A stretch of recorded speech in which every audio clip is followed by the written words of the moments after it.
এই দেখুন বন্ধুরা, আজকে আমি প্রতিদিন হচ্ছে বেগুন দিয়ে করি, আজকে যে পেঁয়াজকলি হয়, পেঁয়াজকলি উঠেছে নতুন আজকে এখন আর কি। তো নিয়ে এসছে ওর পাপা, তো পেঁয়াজকলি বেগুন আর এই যে শামুক দুটো আজকে রান্না করব, আপনাদেরকে দেখাবো। প্রথমে আমি এগুলো দিয়ে একটু তেল দিয়ে পরে আর হচ্ছে পাঁচফোড়ন দিয়ে লঙ্কা দিয়ে পরে তারপরে এগুলো দিয়ে দিলাম। এগুলো থেকে তো জল বেরোবে, তো জলটাকে শুকিয়ে যাক, তারপরে মশলাপাতি দেবো। তবে শুকিয়ে যাক দেখি।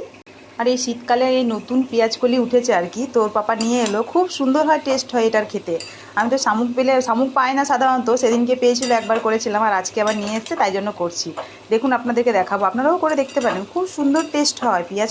এর মধ্যে একটু নুন দিয়ে দিলাম, স্বাদ মতো নুন দিয়ে দিলাম, আর একটু হলুদ দিয়ে দিলাম।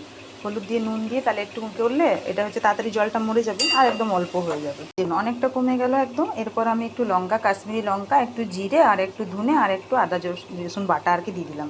এরপরে এগুলো দিয়ে মাখামাখি করে নেব।